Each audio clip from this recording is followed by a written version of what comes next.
Good morning. I apologize for coming on later than you're used to. Also, apologize for the poor quality of the internet. Joseph Newman Boakai has scored an own goal. Finally, the process of exiting the CPP has been put into motion. ALP is being used as a scapegoat to system test to see if there will be resistance from the ANC and the Liberty Party.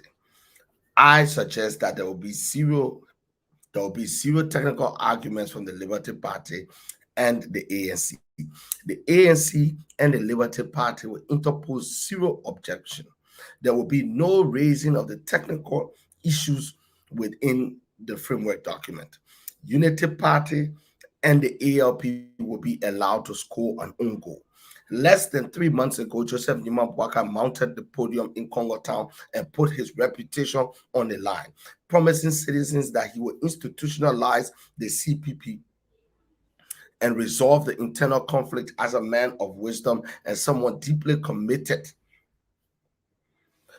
to change so as to relieve the Liberian people from their suffering under George Weah. How do you, as an established politician, someone who's built a reputation on their word, their honesty, their courage, their selflessness, make a selfish U-turn? Remember, I did a show suggesting that JMB may not run in 2023. I see all of this as signs that he definitely does not intend to run. Because if Joseph Newman Bwaga actually intended to stay, to run and to win this election, he would have stayed within the CPP and tried to turn the tide and tried to use Nyomli and Dillon internally in the Liberty Party to get delegates on his side that he needs to cross the line. Joseph Newman Bwakai has given up on running for president. All that is remaining now is a strategy to raise money. Because his threat to Cummings is going to be that if you allow me to stay in the race, your chances of going to second round, your chances of defeating Weah will be limited. So buy me out of the race. His proposal to Weah and the government will be, I am a kingmaker. I have the votes. I'm sitting on the Unity Party base. And depending on how you treat me, I'm able to swing this thing your way. Read what key members, look, in politics, there's no coincidence. There's no mistake. Yes, there are political mistakes, but things like this are done intentionally. Joseph Nima is trying to free his hands to negotiate. He is not really seeking the presidency. Let me just tell you, Joseph Nima is not really seeking the presidency. He has put himself in a position where he can negotiate with either Cummings or Weah for resources. And this is something that's just going to advantage him, a few individuals connected to him, and that's it. And so I feel sorry for people who think Joseph Newman Bwakai actually wants to be president. Joseph Newman Bwakai has proven to me, because yesterday I did a program that JMB may not be on the ballot. And I stated to you, depending on what he does, if he chooses to remain in the CPP, it signals that he wants to be president. He doesn't want anything to undermine his chances. And so whatever issues there are in the CPP, he will try to fix it to go with the full force of the opposition. But if he gets out of the coalition, it means he's ready to do business with either George Weah or Cummings. Joseph Newman Bwakai and the Bwaka clan are very smart. They have their own objective, separate and distinct from the people they are working with as political allies.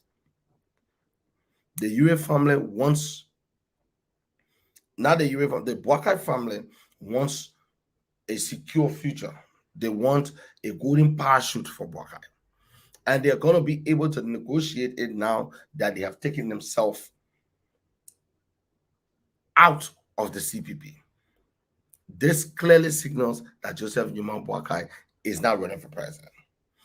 If that is not the plan, then Joseph Newman Bwakai should I say, is not as shrewd as I thought, then this would just be a blunder. But I see no net positive of him walking away under his chairmanship. Under his chairmanship, walking away from the CPP. Who is he aggrieved with? He is the head of the CPP. Bwaka is also prone to making mistakes. Remember, I covered how in 2017 he made a very silly mistake of going to war with his boss on account of other people's grievances. He attracted a lot of bitter allies. So you have Robert Monsieur Bade, who was deputy minister at the Ministry of Information, Cultural Affairs, and Tourism, and got booted out and found safe haven in promoting a Bwaka presidency. A lot of former ministers and people who had fallen out with Ellen became the kitchen cabinet of Joseph Newman Bwaka. That was a fundamental mistake, to position himself as anti-Ellen. Most of you were amazed when on Ellen Johnson Sirleaf's birthday, the Unity Party called a press conference. The Unity Party, led by Joseph Newman Bwaka, called a press conference and rained insult on Mr. Sirleaf. Second thing we saw was immediately after the party lost the election, Mr. Sirleaf was expelled without due process. So Joseph Newman Bwaka has a track record of making rookie mistakes in the presidential politics. But I suggest that this one seems to me like a well-calculated plan. The meeting in Accra was a signal to Cummings and to others who want to do business with Joseph Newman Bwaka. And if you look at the key guys around Bwaka and how they are now fraternalizing with the CDC people, the last time Mo Ali was on the radio sending a special message of a special message of appreciation to George Weah for the way he has taken care of Sekou Kalasco. Normally, Mo Ali and Henry Costa would have been talking about the opulence of the wedding. But it was not enough for Mo Ali to attend the wedding. It was not enough for him to like the video. It was not enough for him to write complimentary messages. No. He called on OKFM the day after the election, after the wedding, and sent a special message to President Weah to tell him thanks for the way he has uplifted Sekou Damaru. Sekou Kalasco is all of our friends. He's our friend. But the extra mile, Unity Party is open for business. They have elected Cummings. They have elected Cummings. They have elected the government. Now, if you are just joining the video, I want you to take your time and do two things. Set your notifications so that you can be notified. Just go on to Google and type, how do I set my notification for live video? And then follow the steps after the video and set up your notifications so that you're not running around the internet trying to find me, because some people have been writing me that, oh, I'm trying to find you, but it's difficult to find you on the internet. So right after the program, go on your Facebook and try to set up your notification. Your Facebook, go to Facebook settings, then go to notifications, and then make sure that you subscribe. Also, it's important to like my fan page. It's important for you to like the Facebook page, because if you like this page, whenever I come on Facebook, it's not just liking the video, but you have to like the page. Once you like the page, every time I come on, you will be able to get a notification. Also, make sure you share the video. Please share the video. Share it far and wide. Share in all the groups you're in. Share it in your private messenger as well. I'm now on YouTube. So when you go to YouTube, just type Dumoy Factor. This is the first time I'm going live on YouTube. So this will be the only video you'll be able to see on YouTube. But you can also go to YouTube, and then on the YouTube channel, you click subscribe. Once you do that, every time I'm live, you will receive a notification. So make sure you set your notification. I also want you to write in the comment section. Yeah, Victor is saying he didn't get a notification today. Victor, I think you need to set it up. You need to go on to Facebook and watch, and go through the process on how to set it up. It will just take you 1 or 2 minutes, and you should be good. But it's also easier to just go to YouTube and type it to Tumoe Factor, because now I have a channel. When you type the Tumoe Factor, you'll be able to find me. Then you go on that channel and just hit subscribe. Once you hit subscribe, every time I go live, you'll get a notification without fail. It will become automatic. So tell me in the comment section, do you think Alexander Cummings should do a deal with Joseph Numa Boakai? Let me know. Is it going to be helpful for Alexander Cummings to do a deal with Joseph Boakai so that he doesn't run? Because Joseph Boakai is now announcing to everybody that he is now running for president. Because if Joe Boakai was running for president, he will remain in the CPP, where he has a chance of winning and also showcasing his leadership capability. The move by the Unity Party to instigate a walk out of the CPP. You know who can walk? Anytime you're watching football game, breaking news, anytime you're watching game, the people who walk away from the field are the losers. In parliament, in parliamentary democracy, anytime you see walk out, that means those people do not have the numbers to change the situation. In in our own Liberian political history, when CDC was in the minority, when they couldn't find votes on an issue, they will walk out. It is always a minority. Walkout is a form of protest. And so Joseph Numa Boakai have failed in the context of coalition politics. This means that he is now running for president. I told you already, majority of the donors, people who are supposed to give money to Joseph Numa Boakai campaign, because Boakai himself has said he's not a wealthy man, he is going to rely on donor financing. The donors also have a conditionality. The condition is that you keep the opposition united. Without keeping the opposition united, Joseph Numa Boakai cannot properly raise funds. He cannot. And without money, he is unable to run. So Joseph Numa Boakai, by taking this step that I'm speaking about today, that we're speaking about, that you saw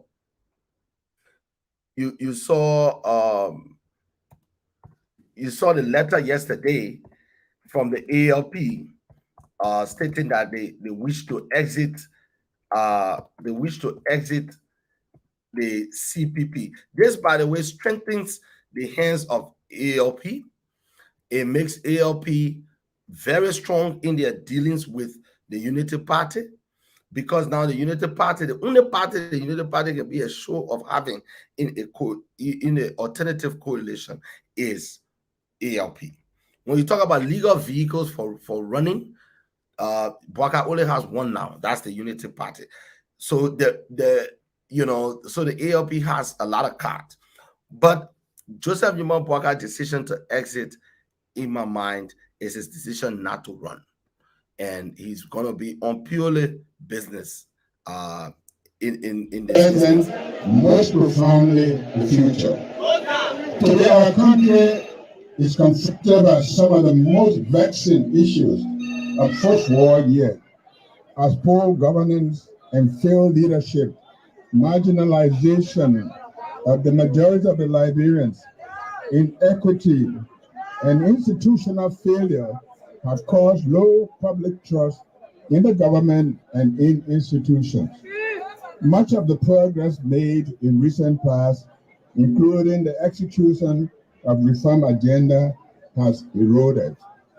The economy is not healthy, not performing for the people of this country. Productivity is at all-time low, and the cost of living is high, and the price of food and other basic commodities going up, causing most Liberians to fall into poverty. Majority of our people, especially the youth, are unemployed, exposed to drugs, make no income, and live in poor and unacceptable conditions. Create anxiety in the public and the sense of implosion within the CPP. We recognize these challenges which have occasioned internal wrangling and a distasteful impression. However, we implore you to not allow differences and internal wrangling to define the CPP. No matter how contentious they may become, this is because social, economic, and political conflicts are events that can be transformed into good. We must also see the positives in our differences, as these disagreements and social changes are the labor pains of the collaboration. Just as a mother experiences discomfort in childbirth, but finds joy at the sight of a newborn baby, so also will our differences be transformed into unity, common purpose in changing our country for the good of all. I want to assure all Liberians, wherever they are in the world, that the collaboration will be strong after the storm. We will continue to demonstrate a purpose in pursuing the path of providing alternative responsive leadership for the people of Liberia. Over the next 8 months of leadership, the CPP will be institutionalized. We will entrench our feet so deep that victory will be the only option. We will not betray our country. Our people have given us the confidence. We will. How can the voter trust JMB ever again? This is a man who only less than 3 months ago said we will entrench our feet so deep that victory will be the only option. That over the next 8 months, we will institutionalize the CPP. Less than 3 months later, the CPP is in a state where Joseph Newman Boakai is quitting. What do they say? Quitters never win and winners never quit. This audio will haunt Joseph Newman Boakai. This will destroy the confidence of the public in his leadership. He will lose. Look, I'm not talking about the hardliners. Every political movement have is hardliners. There are people, there are about 4 or 5% of your supporters that will go with you. Even if you lose, they will stand by you. That's the hardliners. Okay. Even if you're losing, they will never accept. They do politics like a religion. Those hardliner, hardcore, loafer centrist, ethnocentric political players that are going to stay around Boakai, they're not enough to make him president. The whole business of entrusting you with the presidency is a business of confidence. If you credit from me and you don't pay, it's difficult for me to credit you again. Joseph Newman Boakai made a bold promise, a clear promise. Even with all the contention in the CPP, he made a clear promise that he would institutionalize the CPP and that he would stabilize the organization. He told Liberians around the world, to rest assured that the CPP will remain intact, they will remain together, it will be stronger. Less than 3 months down the road, he took it October 15th to November 15th, that 1 month. November 15th to December 15th, that 2 months. So just a little over 2 months.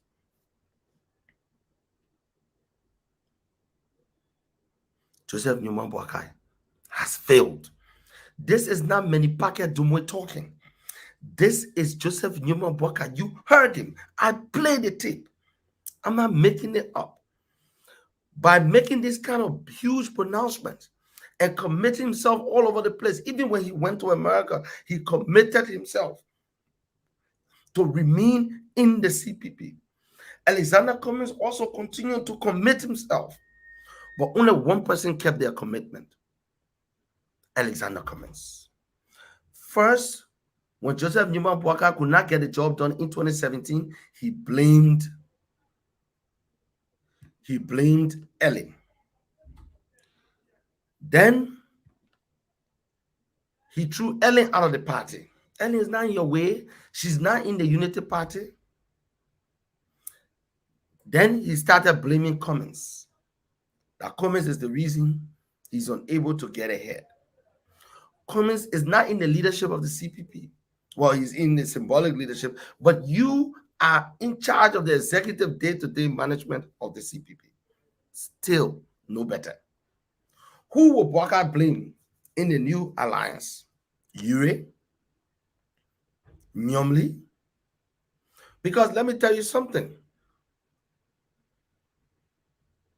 What we're witnessing now is that Nyomli is trying to build a new constituency. The women wing of the Unity Party. Nyomli has decided, I'm sure her lawyers have told her, that there is no way she can take control of the Liberty Party and run it the way she used to. And that the executive committee is within its right to do what it has been doing, and the endorsement of Cummings will not be undone. So Nyomli has selected another strategy. Nyomli's strategy now is to position herself as the leader of the women in the JMB movement, to create a female constituency, position herself almost like an Ellen Johnson City, so as to remain relevant. But what Nyomli does not know is that all of this work she's doing is in vain, because Joseph Newman Boakai does not intend to run for the presidency, period. If Joseph Newman Boakai was really running for president, he would stay in the CPP and fight Cummings. He would stay in the CPP and fight Cummings and try to pull all of his support together to be able to get enough delegates and defeat Cummings. They fund the financiers, because the reason the reason he has been hinting to the public he's not going to run, he's not going to go to the primary. So if Boakai was serious about running for presidency, and if he had serious financiers, because the financiers said, look, we'll give you money if you are able to keep the opposition together, you would equally say to those financiers, can you help me win the primary? Because my opponent is well resourced and I'm not. And we're not talking about bribing people. We're talking about just being able to tour the country, talk to the delegates a number of times. People got to see you 3, 4, 5 times before they become familiar with you. And so Joseph Newman Boakai, if he was running for president, in my humble opinion, he would have stayed within the CPP. He understands the importance of breaking away, the negative implication of breaking away from the CPP. He understands all of that. He knows that he is a damaged goose. But right now, his selling point is going to be to Cummings and Weah, who actually have a future in politics because of their age and their current positioning. I can help either you or this other guy. Because if Prince Johnson could leverage his 130,000, 120,000 votes and reap millions, why not Boakai with a track record getting 400,000 votes? So this is where a number of things are going to happen. As we enter the new year, it is my prediction that there will be serious palace war around Joseph Newman Boakai, the people around him. Those from the party will clash with those from the family and friends group. The family and friends group normally will have more influence over the candidate than the institutional people. So if you take Mo Ali, is he more powerful than, say, Charles Snyder? Okay. Or if you take Amin Mudad, does he have more influence than Jojo Boakai Jr.? No, he doesn't. Even the Accra meeting, you saw who Cummings took, who Joseph Numa Boakai took with him. When it comes to family business, all these other people are outside. They're outsiders. The woman, you see, you are once a man, twice a baby. Certain age you reach that your children can take care of you. And so Jojo is going to be a major, people looking at the politicians who faces, you see, Joseph Boakai Jr. is a major planner and strategist that the old man rely on when it comes to the main issues, the real talk, the bread and butter issues. And so the Boakais have announced that they're ready for business. They've started holding negotiation meetings. And this is a confirmation, this move by the ALP to pull out under the influence of Joseph Numa Boakai. ALP does not care if Joseph Boakai have a separate deal because ALP has already been paid. The government of Liberia, in its desperation to destroy the CPP, contracted URE. So that's why you heard URE making all those outlandish attacks on Cummings. The CDC knows that in a second round with Cummings. Look, let me spend some time on this issue so that it sinks into people. Cummings will not win because he is more popular than we are. No. Cummings will win because Weah has more enemies than anybody else in the politics now in Liberia. He has destroyed and hurt a lot of people. And he has disappointed hundreds of thousands of young people. Weah enemies will vote for Cummings. The best thing Cummings has going for him is that the government overlooks him. But some planners in the government are aware of the potential danger of ending up in a two-horse race, Cummings versus Weah. They are aware also. Cummings, again, I repeat, he is not going to win because he is popular. Cummings is going to win because there is a lot of anger and disappointment, both with Unity Party, because first of all, Boakai stole Unity Party. It wasn't properly given to him. He stole it because when Mr. Salif and Vani Sherman was fighting, he went on Vani Sherman's side and stole the party, took it over. He is not an original Unity partisan. Partisan. Pardon me. Someone said that CDC people can say partisan. Partisan. He's not. He's not an original Unity Party. So he is using stolen property. And he right now, the Sherman, he and Vani Sherman are on good terms. So Sherman will be making key recruitments in the Unity Party in the Western Belt. Almost all of the Unity Party foot soldiers in the West, in terms of Cape Mount and stuff, you can forget it. Sherman, I put almost all of them on payroll. He's going to steal that machine because he's running for Senate. Ellen Johnson Sirleaf is going to continue to influence people in the Unity Party who will remain quiet. So the Unity Party is balkanized. Balkanization means they break it into pieces. Everybody got their piece of Unity Party that they're controlling from outside. So it's not a coherent party. It's got the name of a party that used to be coherent. So Joseph Boakai got enemies, and he got important enemies. He got important enemies like Ellen Johnson Sirleaf. He got other lawmakers and people who have fundamental issues with him. So Cummings is going to benefit from the mistakes and inherent weaknesses of Boakai and Weah.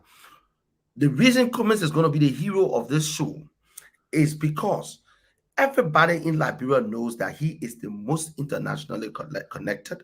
He is the person with the track record that can evoke respect in international circles. He can bring investors back. He can bring jobs back. So Cummings is going to benefit from the hatred against Weah and Boakai. Weah and Boakai have advantages, but they got those advantages in a way that created a lot of enemies. Cummings is not going to win because he's more popular than Weah. Cummings is going to win because people are afraid of a Weah second term. There's deep-seated fear about a Weah second term. And Joseph Newman Boakai is showing to the public that he doesn't want to run. Anybody that wants to run, if Joseph Boakai wants to run, and he understands in Liberian politics the importance of keeping your word, he will not say the things that he said on our video that I played for you, where he said we will entrench the CPP, we will make the CPP strong, and then proceed to break away. Joseph Boakai knows how much anger people have,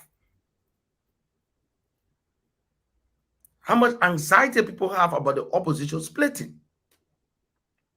For him to be the one to walk away from the CPP, he understands the implications for that electorally. In fact, if you just come in, let me play for you again. I'm going to do it again. Let me play for you again this video of Joseph Newman Boakai promising the Liberian people that he will keep the CPP united, he will institutionalize it. We're not disappointed. We come to remind you all, our partisans, not allow differences in internal ranking to define the CPP. No matter how contentious they may become, this is because social, economic, and political conflicts are events that can be transformed into good. We must also see the positives in our differences, as these disagreements and healthy exchanges are the labor pains of the collaboration. Just as a mother experiences discomfort in childbirth, but finds joy at the sight of a newborn baby, so also will our differences be transformed into unity, common purpose in changing our country for the good of all. I want to assure all Liberians, wherever they are in the world, the collaboration will be strong after the storm. We will continue to demonstrate its purpose in pursuing the path of providing alternative responsive leadership for the people of Liberia. Over the next 8 months of leadership, the CPP will be institutionalized.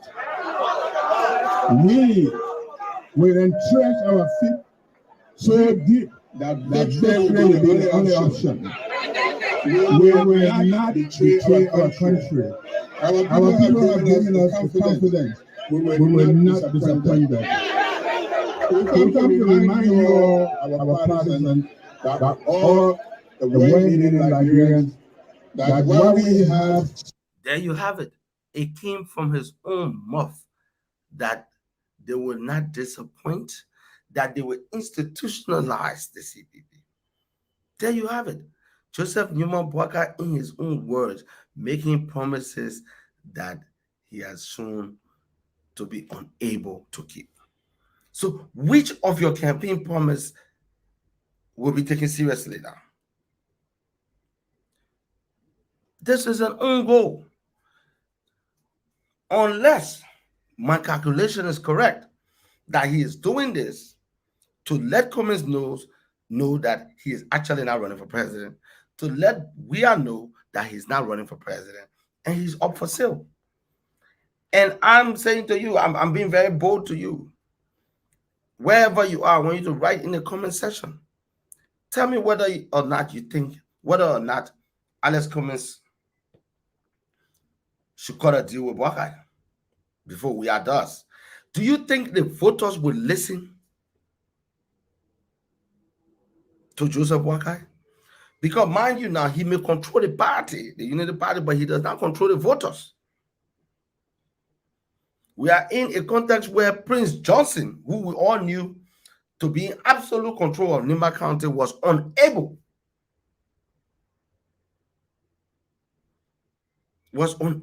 to deliver Nimba County in the last elections. He told the voters, vote for Professor Mawa. The voters said, you on your own. They went and voted for Sam Brown. Should Cummings spend time and resources trying to secure Joseph Newman Boakai endorsement? Because in my mind, Joseph Newman Boakai is going to endorse someone. I don't think he's running for president. Nobody running for president will do what Boakai just did.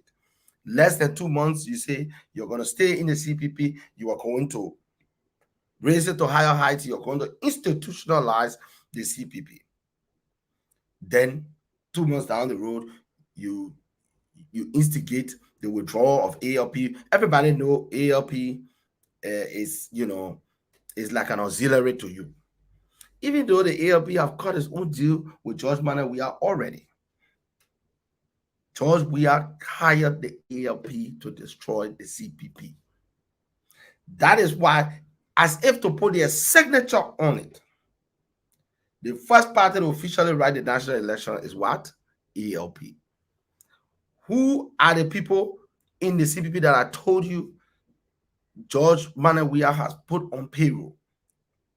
Henry Pedro Costa, he was the one that announced that United Party needs to leave the CPP. Secondly, Bernard Ure, he was paid even first, way in advance. I'm trying to find a video where he was distributing Ebola buckets and other things. People tell me that Weah is constantly on the phone with Ure. Ure have a direct line to Weah. So for Ure, changing the name of the president is not important, as long as it is a president that I can influence. Because we all know Joseph Newman Boakai is not going to run, and if he runs, he's not going to carry Ure. So what will Ure get if Boakai becomes president? He will get proximity to power. What is George Weah offering Ure today? Proximity to power. The mayor daughter has a parking contract. Yes, Daniel Ure has a parking contract at the airport. Anytime you park your car, you're giving the Ure's money at the airport, whether you're arriving or you depart in the country. Every time a car brings you and park and you pay at the Rawa International Airport, you're paying to the Ure's. Several other contracts were awarded. And so the Ure's have been paid. Joseph Boakai is now trying to be paid. He wants it either from Weah, it doesn't matter, or from Cummings. My question to you is, do you think Cummings should invest in trying to get Boakai on his side? Do you think it's useful? Let me see your comments. Let me see your feedback, and we'll discuss some more about this on Monday. But this is the Dumoy Factor. This is how I'm drawing the curtains onto the analysis, just helping you to make sense of what you hear in the news. We analyze politics here in a way that you can't find anywhere else. So the best thing to do is to go on YouTube and subscribe to my channel. Also on your Facebook, do your Facebook setting so that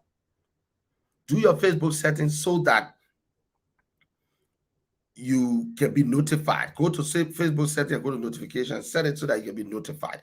Also, another thing you could do after the show, you could share the video to all your contacts, so that when people watch it, then they know that this show is on and they can start to follow it. Also, don't forget to put in the comment section what you think about the analysis. Do you think Alexander Cummings should invest energy, resources, whatever, in trying to get Joseph Newman Boakai endorsement? Because Boakai has already decided that he's not running, in my mind. By this move, where he will be the one to walk away from the CPP after promising the Liberian people that he will get it done, this is a move that absolutely destroys his credibility as a campaigner. There's no way Joseph Boakai will go that I would not play this clip, or that other politicians would not play this clip reminding him of his words. What is the value of Joseph Newman Boakai word? This is dishonesty. And so Joseph Nima Boakai is telling the two guys, in my mind, there are two people running for president, really. George Manawia, who wants to retain his position, and Alexander Cummings, who wants to liberate the country from, from backward politics and this leech that is George Weah. Parasitic Weah administration. And so this is a two-horse race. Joseph Boakai um, is trying to position himself as a kingmaker. He will not be on the ballot. If you want to be part of the 2023 election, either support Weah or you support Cummings. These are the two people actually running for president. And if you read Mo Ali's comment where he said, if Boakai is not chosen, then we should, then we should retain Weah, tells you that someone like Mo Ali or some of the Highlanders are trying to go the Weah way. That's all. That's what it tells you. There are only two people running for president. It's Cummings and Weah. Which way are you going? Let me know also in the comment section, and I'll see you on Monday from 10 a.m. Liberian time to 11 a.m. Liberian time. Please make sure you share the video far and wide, and also subscribe to the YouTube channel. Let me thank people like Victor Young. Let me thank people like Bertha Stevens. Let me thank people like Peter. Let me thank all of my original supporters who will be on this show, even like Ruth Bioga. Even if there are only 3%, there are only 10 viewers that will be here, and they've been liking and sharing. We'll be hitting a number of milestones. There are numbers that you don't see, and I will try to publish them. So this week alone, we've been doing so well, and our listeners are mostly in Monserrado, in Pennsylvania. You'll be surprised. Monserrado is the biggest listening base of this program, followed by Pennsylvania. Whoever is in Pennsylvania, they're sharing my video. I want to thank you. Minnesota is another strong base of mine in terms of viewership and following. I like the numbers I'm seeing so far. We're currently hitting around 10,000 or 11,000. You see, a lot of people only look at the number of people following the live, but the rebroadcast is penetrating, is doing marvelous. Yesterday, the show hit about 15,000. Last night, I checked it. I checked it on the Facebook analytics. It's Facebook. You cannot cheat Facebook. Also, the video before has about 11 to 12K viewers thus far. This is good for a new show that just began in October. We're doing well. Unlike Joseph Nimabwaga, who is quitting, we are not quitting. And a lot of people have been calling to encourage me to keep going, and that I'm being followed. So thanks for being there. Thank you for your support. You and your family have a happy, happy, happy new year. And we'll see you again on the first Monday, the very first Monday in 2022. Enjoy your festivities, or your New Year activities, whatever you do. I normally will go to church. I'll normally go to church. That's some of the watch their Christians. Yeah, but yes, have fun and be safe out there. And I'll see you on Monday with hard-hitting analysis. The one thing you can trust this channel for is hard-hitting, deeply thought of analysis of Liberian politics. Thanks for being there.